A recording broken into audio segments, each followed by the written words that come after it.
David Fleming is a writer. You might say, sure, he's a sports writer, but he's a writer. We talk about this during the course of this conversation. It's kind of like saying that the old 97s are alt country. I mean, we are all a lot of things. We contain multitudes, and David Fleming certainly does. He's a great writer. He does happen to write mostly about sports in which there is no shame, and he proves it over and over that sports writing can be great writing, and this is what he does. He is a master of the craft, and he has turned his spotlight most recently on a football team in 1952 that my grandfather owned. Giles Miller, my grandfather, owned an NFL football team. In fact, it was the last NFL football team to go bankrupt. Yeah, you would never think that bringing NFL to Dallas would be a way to lose an entire family fortune, so much that your grandson doesn't grow up rich. Damn it. I could have been a Jones family or whatever, one of those billionaire football team owning families. I could have been that guy. But no, I am not. And David Fleming, Dave, does an incredible job of telling the story of why, how, the craziness that went on behind the scenes. A Big Mess in Texas just came out. David Fleming, a great writer, a senior writer at ESPN, 3 decades at Sports Illustrated. He's written books, articles. He's got his requisite 10,000 hours and then some. And what's great for the purposes of Wheels Off is that he's really good at talking about it, talking about his craft, his journey.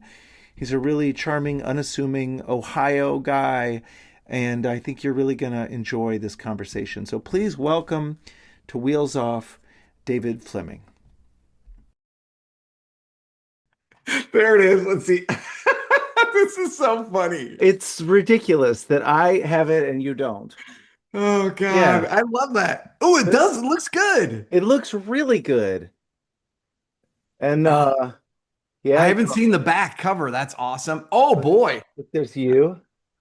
it's like a. I know. It's That's like a so mirror. funny.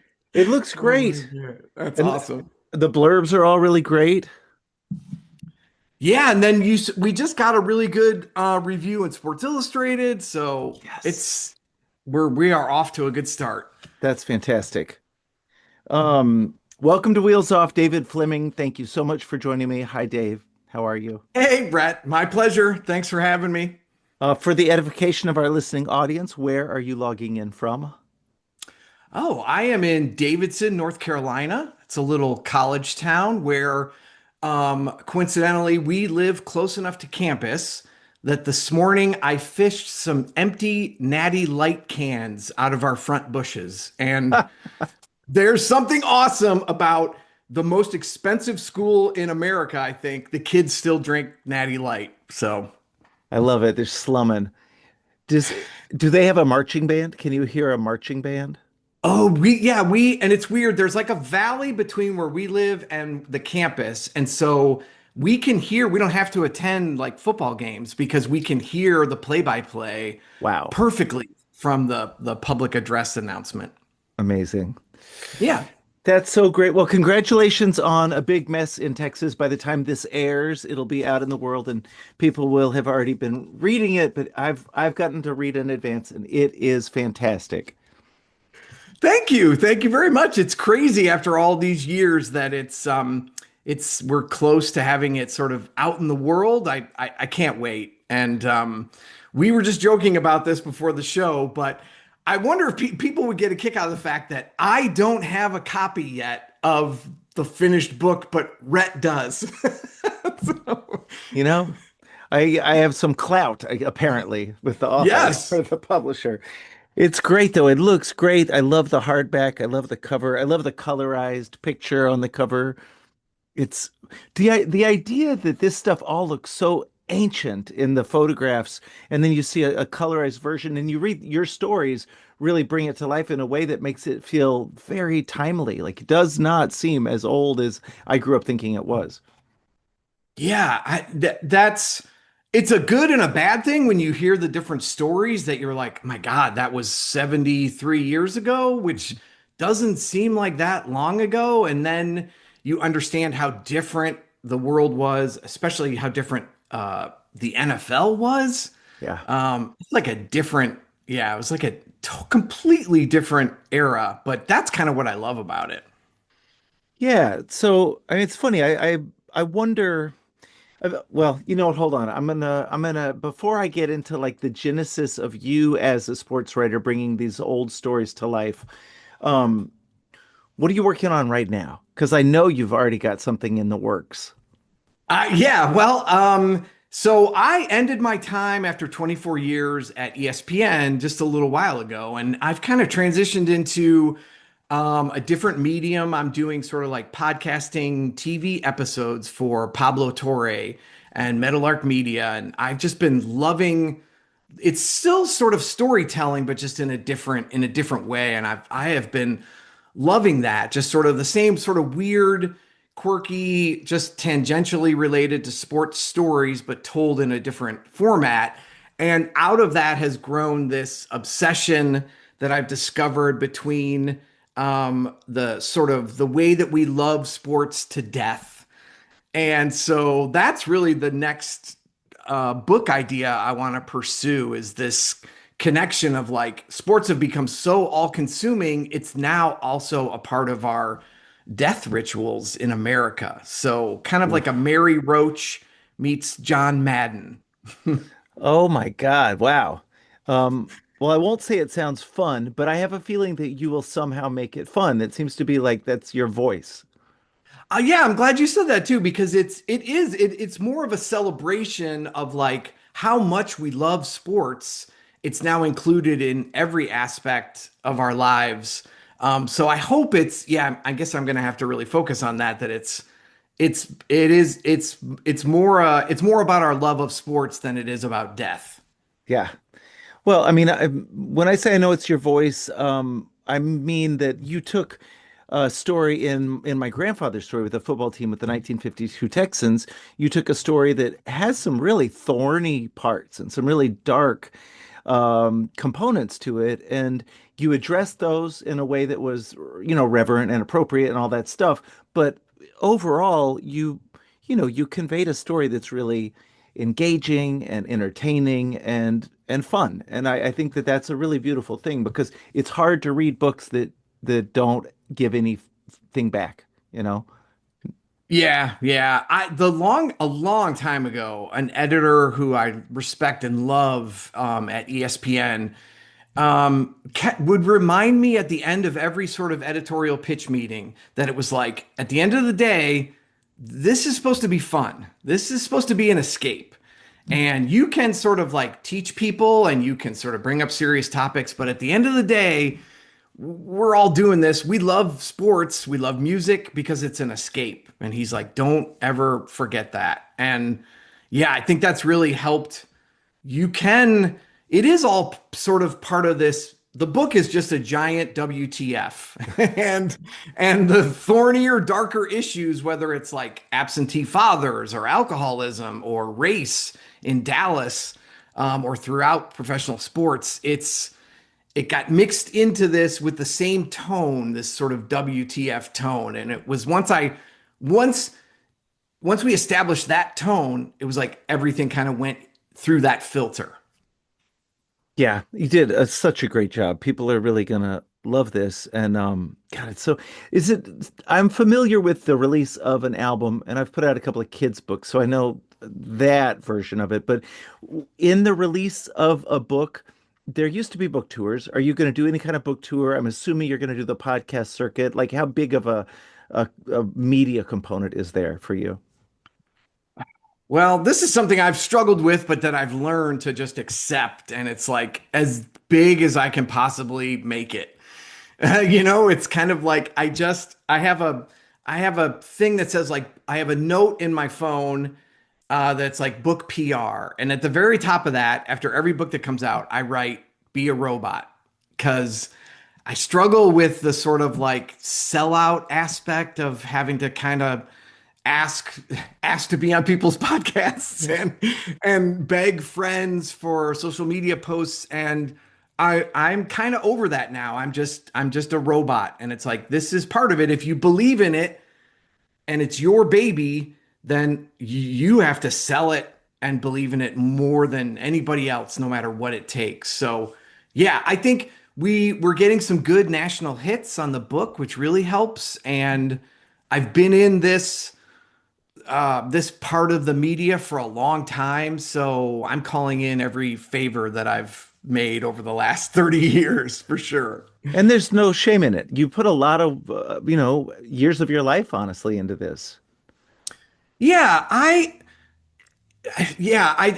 think with my last book was more of a sort of weird history book. And I really learned that it was like, whose responsibility is it to sell it? It's mine. And I'm not going to spend 3 years of my life doing something creating something that I'm so proud of, and then go, well, the whims of fate will, if it's good enough, people will love it. It's like, that's just not the way I wish the world worked that way. It just doesn't work that way. And I'm lucky. I have my wife is brilliant. She's more of an analytical sort of like business person. And she is always such a great counterbalance. All these things I'm telling you are just basically came from Kim, where it's just like, oh, get over yourself and, and, and get out there and sell, sell, sell. Well, if it makes you feel any better, the actor friends that I've made over the years, if they have a new movie coming out and it's not like a super blockbuster, there will be an email blast to everybody they know saying, "Please go see my movie." And you wouldn't think that people, it's there's so much noise. We live in the Tower of Babel. Yeah. And I get that's the other thing is I think it really turned for me with the last book where it was like, it's not, it doesn't diminish the work, it elevates it. And Yeah. again, it's kind of like, it, you want people to read it, you want people to listen, you're proud of it. There's no shame in it at all. And so I'm all in. And you'll notice, I think one of the first people I said is, "Hey, can I come on Wheels Off?" It was Yeah. like, so I'm a changed person. Well, it's great. So I wonder because I think of you as a storyteller. And I know from having spoken to you about it before that you had aspirations towards being a fiction writer at one point. I wonder for you when it all was percolating inside of you, like what are you going to do with your life? How did it shift from being a made up storyteller to really knowing, okay, this is where I'm gonna live, as an artist, as a vocation. It's going to be this kind of storytelling.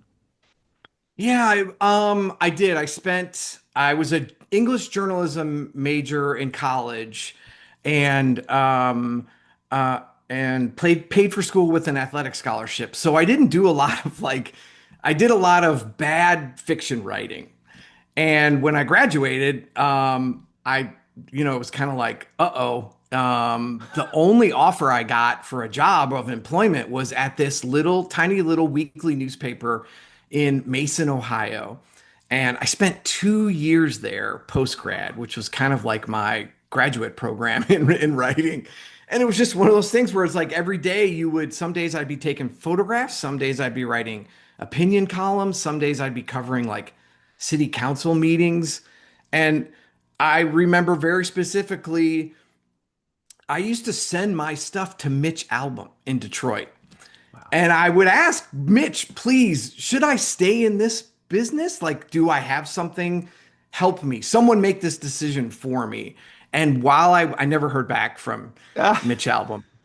So, but his secretary or whoever took his mail in thought I had a future in this business. So she was very kind. But again, at the end of the day, it was like, it's not up to Mitch Albom. It was up to me to decide. And I ended up writing at the last second on this, like literally with a deadline that was up until like we were going to print.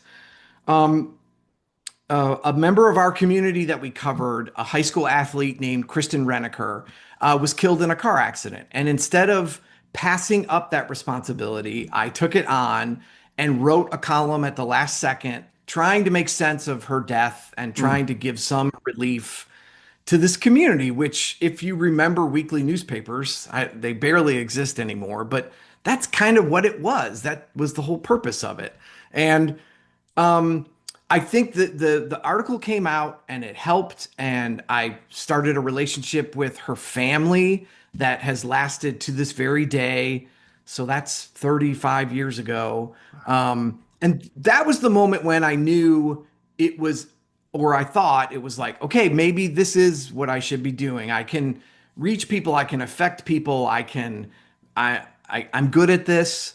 I can write about things maybe other people can't write about. And after that, it was kind of like this is what I was meant to do. And it was very, I think the most poignant thing about that for me was it had nothing to do with sports.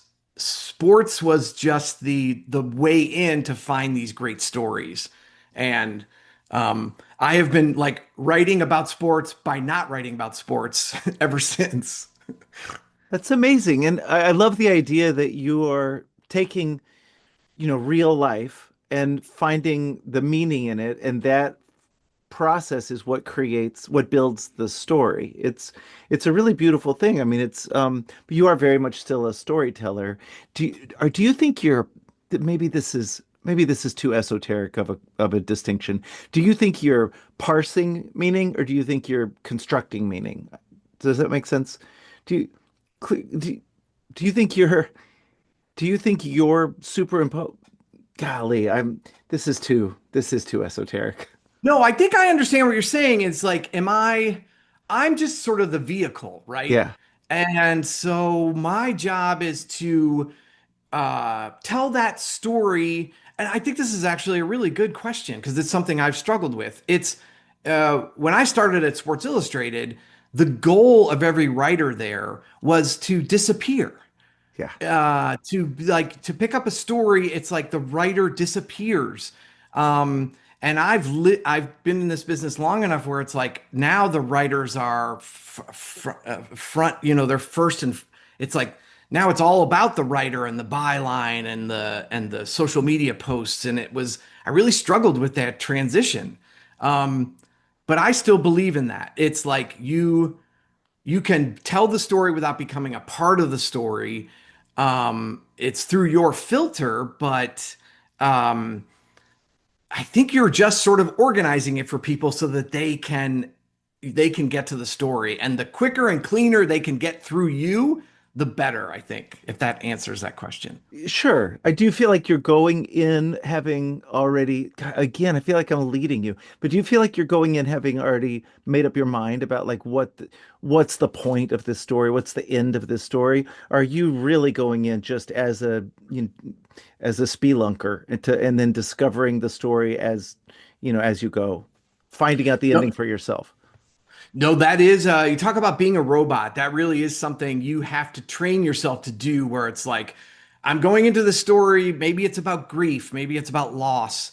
I need to start out, just be a fly on the wall and don't, you can bend things and sort of explain things using your own experience, but it's very much like, and I have to tell you that so many times I've gone into stories and it's like halfway through, it's like, this I love this guy and I thought I was going to hate him, or I hate this guy and I thought I was going to love him, or this story is actually about this and not about this. And that's only because you force yourself to have, just to be a just sort of clean slate as you're interpreting it.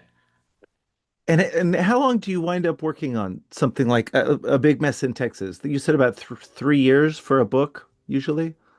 This one, I turned this one around quicker, and we started, I think the first time we talked was in like 2018. So it Yeah, started as a magazine piece, but which is I knew great. all along.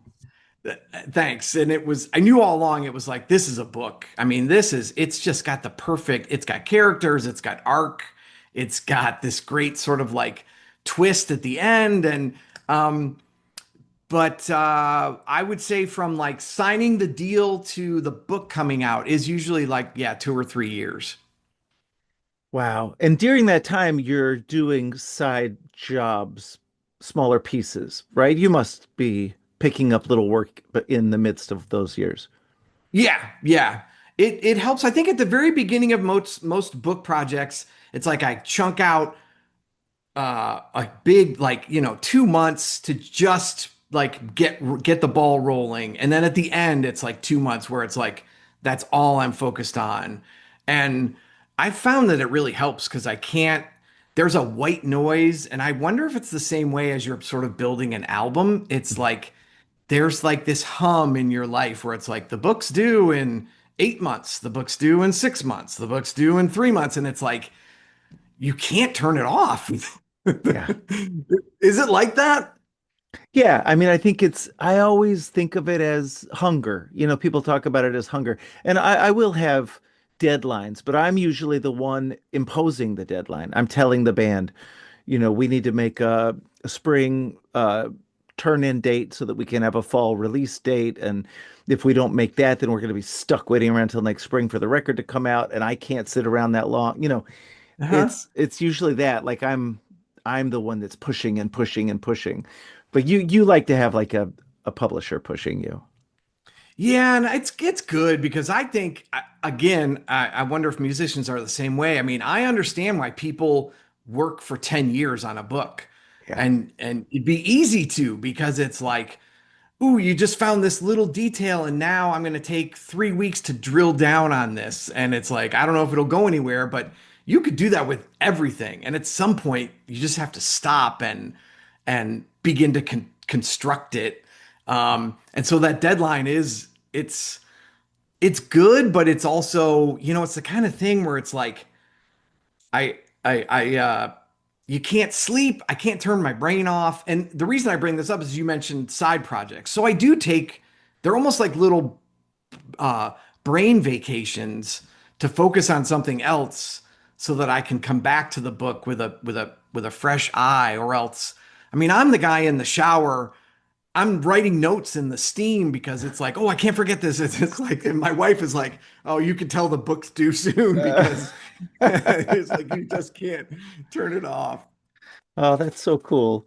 Um, so before, like when you were a wrestler, that was your sport, Yeah. and you wrestled through high school and got a Yeah. scholarship to go to Miami of Ohio. And during all that time, were you a big reader? Was it like was there always a life of words in your brain? Yeah, I started as I was like a columnist for our high school newspaper. My column was called Ramblings of Phlegm.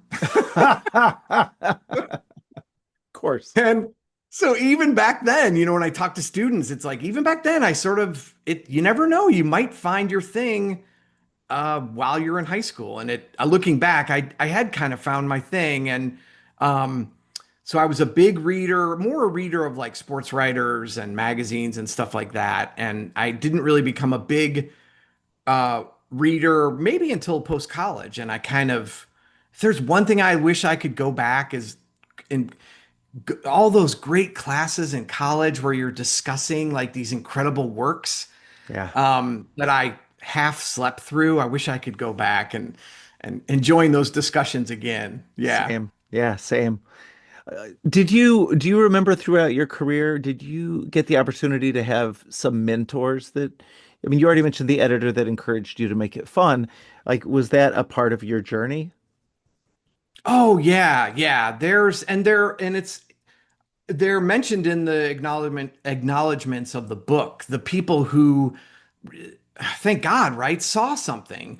I left that weekly newspaper after 2 years and worked as a stringer, which is basically somebody who answers the phones at night. And if there's something comes in that's interesting, you type it up. And if you do that well enough over time, they start to give you assignments. And it was a guy named Mark Tomasic was the sports editor at the Cincinnati Post, and he was a Miami graduate, and he was really the first one who saw something. And I don't think this is too long a story. It's No, it's good. um, Mark ended up giving me, I wanted to cover the Bengals and the Reds and Cincinnati basketball. And Mark said, the only thing we have available is the outdoors beat. And so he was like, but it's a page, it's a full page in the newspaper once a week. And he was like, you might not know it, but this is an incredible opportunity. And so I dove in and I was like, I got to do like a feature and then, but I had to do like fishing tips and all, different stuff like that. But, and all of my friends who worked at the newspaper covering those big time beats made fun of me for now being the Huckleberry outdoors writer. I ended up doing a story about a giant catfish that nobody could catch in Cincinnati that had become this legend that if somebody caught it, it would probably be a world record. And so everybody who was into the outdoors community in Cincinnati knew this. They nicknamed the fish Big Bud. So I wrote this story about Big Bud and this pursuit of Big Bud. And the whole time, my friends, my buddies are laughing at me, making fun of me. And I'm just, head down, plowing ahead. It was a Sports Illustrated editor, from what I've heard, connecting through Cincinnati, picked up a newspaper in the terminal from going from plane to plane and read the Big Bud story. And that is what helped me get my foot in the door at Sports Illustrated. Wow. So thank God for Mark and thank God for Big Bud. Um, and that is something, that idea of like writing about sports without writing about sports. I still hope I'm doing that to this day, but that's all because of Mark. Yeah. God, what is the lesson in that? Don't tell yourself you're too good for something.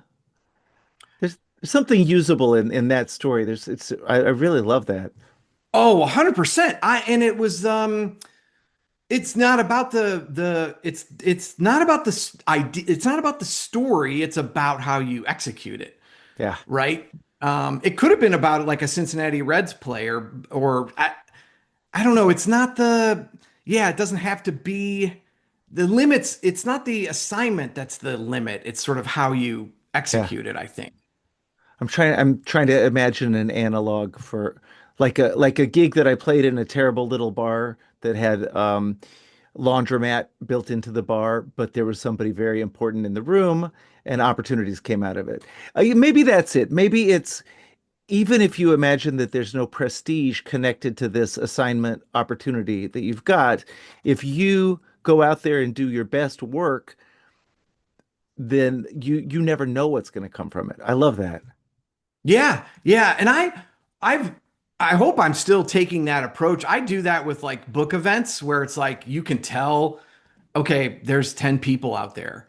And it's like, but you don't know one of those 10 people, or those 10 people, if this goes well, are going to tell 10 people to buy your book. And all of a sudden so it's all meaningful, I think. Yeah. Yeah.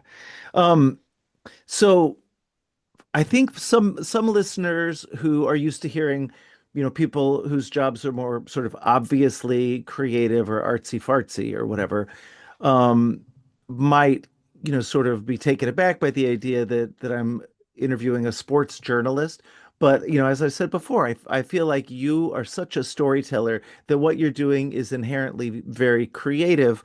I wonder if you are also beset by some of the internal anxiety, the negative inner voices that people in more traditionally creative or perceived creative fields have to deal with. Do you get the imposter syndrome? The success guilt is something that comes up. When do you come up against those sort of negative inner voices? And if so, what have you figured out as a way to get beyond them? Yeah. Gosh. Yeah, I think it's easy to. This is, I do, you struggle with, I think, as a sports writer, Uh-huh. right? Everyone always puts sports in front of it, right? And so I think a lot of us are kind of like, even long form magazine writers, you're a sports writer to the world. I really struggled that my last book was a history book. And even my agent was like, well, what am I supposed to tell publishing houses? And I was like, you tell them to read what I've done for the last 30 years, right? The world sort of just perceives you as a sports writer. And I think it's very, if you've ever tried to like go to dinner with magazine writers, it's like this horrible mix of insecure ego and insecurity where we all are sort of like trying to prove that we're writers, right? Not sports writers. And I think it's easy to fall into that. But I always go back to like whether it's the Mason Post Journal, the story about Kristen Renaker, or Big Bud, or whatever. It's like it's again, it's about the story and the writing, not where it is or how people perceive it. But I I don't think I'm not out to sort of prove people wrong, but I am out to sort of continue to grow toward um, sort of being better myself. And however people want to categorize that, that's really up to them, I think. I like it. So I feel like what I'm hearing you say is that the your answer is the work, the story. Yeah, like it always comes back to that. And it's we're usually our biggest critics and editors, and we know if something's good or if something is we've pushed ourselves to another level. And that's really the only voice that matters. And I can't control if I put something out in the world and people go, well, this is a sports writer trying to be a historian. I can't control that. The book and the work doesn't show that. But if somebody wants to say that, I don't give a crap. I don't care. So Um, I love that. Don't take it from me. I've been in a band that people like to call cowpunk and honky skronk and all the other reductive terms. You know, God forbid. what do you like the alternative? I kind of like the alternative. I mean, it's clever, but I mean, it's so though they just all sound so hillbilly. I guess I felt like alt country was maybe the least hillbilly of all those things in the 90s, but now it's all just Americana, which sounds so classy, so I guess I'll take that one. Yeah, I mean, again though, you know what's funny? The first thing that in like as a defense of you when we're talking about the alternative, the first thing is like go fucking listen to Time Bomb, right? It's like immediately you go right to the work and it's like whatever you want to call it. Yeah. You can't turn that song off. And it's like that's what matters, kind of not how people categorize it. Well, thank you. That's very kind. Well, I wonder because there's been a lot of great wisdom already in this. I wonder if you wouldn't mind trying to distill it into one piece of wisdom that you might share with a 21-year-old version of Dave Fleming in today's world. What advice might you give that young version of yourself?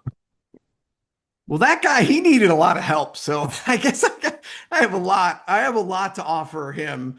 Gosh, I would start with, and I feel like I, for the most part, followed this path, but I would remind myself that when you're at a crossroads professionally, if you if you make your choices based on growing as a writer, as an artist, you'll never go wrong.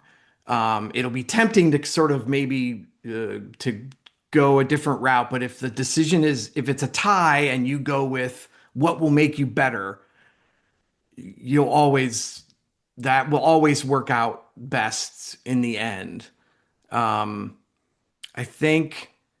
I think the other thing that I've really learned that I still try to practice is today is uh, perspective is so important. The minute you can sort of like zoom out on everything that seems like a disaster, the minute you can sort of zoom out and understand that uh, there's a way through and that things could get worse, things could be worse, and that you're still lucky in a sense. Uh, Perspective is another one. Um, and then I would say the biggest lesson that I've learned, I'm glad I remembered this. The biggest lesson I've learned from elite athletes, the one consistent thing that elite athletes all share, this one trait that I wish we all could sort of emulate or copy. They can identify, it's remarkable, to a man, to a person, to an athlete. They can identify immediately things that they can't change, and then they're done with it. It's incredible. And so they focus all their energy on stuff that they can affect. And everything else that they can't change, they just let it go or they just close the door on it. Um, that's that is what I would tell my 21-year-old self to try and copy that. But it seems like only elite, maybe all elite people can do that, but elite athletes for sure have that incredible characteristic. Yeah, you're talking about wasted energy. Why lament something that has already happened and it's this is now just one of the conditions that you have to accept. Yeah, and I just realized my 21-year-old self, that answer was so long. He's already done the double bird flip and like walked out. So it was like, shut up, old man. What are you talking about? Oh man. Well, I really love A Big Mess in Texas, and I love your work, and I'm so grateful. Honestly, I should say this before I let you go. I'm so grateful that you wrote such a beautiful love letter to my grandfather, even though he wasn't a perfect person. He was a mess himself in a lot of ways. But, the our family has had to deal with the fallout from this story, since 2 decades before I was born. And I have had to live with it my whole life. And you have shed so much light on it and on him in such a loving and deep and thoughtful way that it was really moving. And I know that everybody in my family is going to read this book and they're going to have a similar experience to what I had, which is one of deep, deep gratitude for the work you did. So thank you so much. Well, that really means a lot. And I remember sending you an early copy and just sort of counting the seconds back because really you and your family's opinion of the book is really all that matters, and maybe the players' families too. And I'm indebted to you guys as well because, and it taught me a lesson too, where it was like instead of protecting the story and gatekeeping it and not wanting someone, a stranger, to intervene and tell the story, you guys just were so helpful and cooperative and just generous and gracious. And that's why I think it turned out as well as it did, because it was kind of this Texans community, right, that sort of told this story together. So yeah, I really appreciate you, and thank you for slumming by including me on Wheels Off. No, you're great. You're great. And you're not the first sports. I've had Brian Anderson, who's a great sports commentator, Eric Nadel, who's in the Baseball Hall of Fame for being the voice of the Rangers for 30 years. So, and also you're not just a sports writer, you're a writer. So thank you so much, Dave Fleming. Oh, thank you. I appreciate it.